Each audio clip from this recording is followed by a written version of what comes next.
सुंदरवन जंगल में टुनटुनी चिड़िया अपनी बेटी लूसी कबूतरी के साथ रहती थी। बहुत समय पहले उसके पति बंटी कबूतर की मौत हो चुकी थी। टुनटुनी चिड़िया जंगल से लकड़ियाँ काट कर लाती और फिर उसके घोंसले बनाती थी। फिर उन घोंसलों को वो बाजार में बेचा करती थी। लूसी कबूतरी सरकारी स्कूल में पढ़ती थी। एक दिन लूसी कबूतरी खुशी खुशी स्कूल से घर आती है। माँ, कहाँ हो माँ? ये देखो, आज स्कूल में मुझे ट्रॉफी मिली है। उसकी आवाज सुनकर टुनटुनी चिड़िया वहाँ आती है। वाह, ये ट्रॉफी तो बहुत सुंदर है। हाँ माँ, ये बहुत सुंदर है। तुम जानती हो, मैंने अपने स्कूल में टॉप किया है। आज तेरे पिताजी जिंदा होते तो बहुत खुश होते। अब मुझे दे ये ट्रॉफी और तू जाकर मुँह हाथ धो ले। मैं इस ट्रॉफी को संभाल कर रख देती हूँ। अब लूसी कबूतरी मुँह हाथ धोने चली जाती है। थोड़ी देर में वो वापस आती है और भोजन करके अपनी दोस्तों के साथ खेलने चली जाती है। अगले दिन जब टुनटुनी चिड़िया लकड़ी बने घोंसले बेचने जा रही थी तो लूसी कबूतरी उससे कहती है, माँ, अब मुझे आगे की पढ़ाई के लिए नदी पार वाले जंगल के हाई स्कूल में दाखिला लेना होगा। तुम मेरे साथ चलकर मेरा दाखिला वहाँ करवा दो। लेकिन बिटिया, वो जंगल तो यहाँ से काफी दूर है। तुम वहाँ अकेली कैसे जाओगी?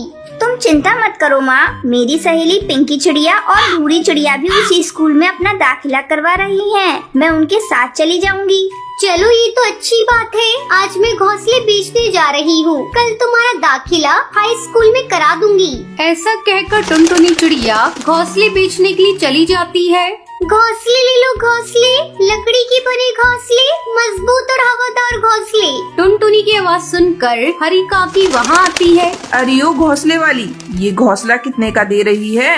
50 रुपए का घोंसला दे रही हूँ हरी काकी। ये लो, ये घोंसला बहुत ही मजबूत और टिकाऊ है। आराम से पूरी गर्मी निकल जाएगी इस घोंसले में। लेकिन तुम इसके दाम बहुत ज्यादा ले रही हो। मैं तो 30 रुपए दूंगी। अगर देना है तो दो, वरना यहाँ से जा रही हूँ।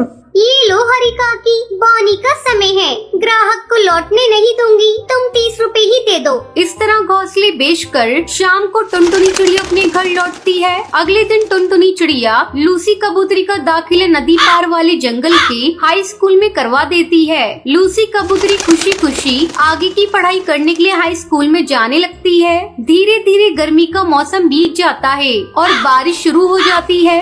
माँ, अब मैं स्कूल कैसे जाऊंगी? मेरे पास तो छतरी भी नहीं है। अगर मैं स्कूल नहीं गई तो मैं क्लास में सबसे पीछे हो जाऊंगी। तुम ऐसा करो माँ, मेरे लिए एक छतरी खरीद कर बाजार से ला दो। फिर मैं भी छतरी लेकर स्कूल जाऊंगी।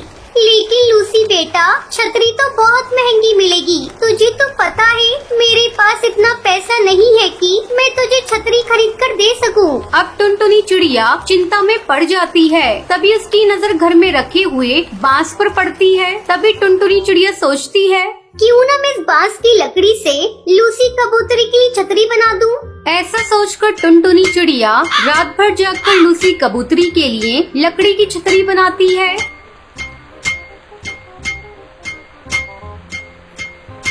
फिर वो छतरी को ले जाकर लूसी के पास रख देती है। जब लूसी कबूतरी की आँख खुलती है तो वो अपने पास लकड़ी की छतरी देखकर खुश हो जाती है। बेटा, ये छतरी मैंने तेरे लिए बनाई है। अब से तू उसे लेकर स्कूल जाना। अब टुनटुनी चिड़िया लकड़ी के बने घोंसले के साथ साथ लकड़ी की छतरी भी बेचना शुरू कर देती है। छतरी आ गई, छतरी, लकड़ी की छतरी, 5 रुपए में सस्ती और टिकाऊ छतरी। 5 रुपए की लकड़ी की छतरी के बारे में सुनकर कई पक्षी उसकी दुकान पर छतरी खरीदने आते हैं। मुझे एक छतरी दे दो बहन। और मुझे 2 छतरियाँ चाहिए। ठीक है, मैं अभी सबको छतरी देती हूँ। अब टुनटुनी चिड़िया रात भर जागकर ढेरों लकड़ी की छतरी बनाती और अगले दिन बाजार में बेच देती। इस तरह टुनटुनी चिड़िया 5 रुपए वाली लकड़ी की छतरी बेचने लगी और ढेर सारे पैसे कमाकर अपनी बेटी के साथ खुशी खुशी रहने लगती है।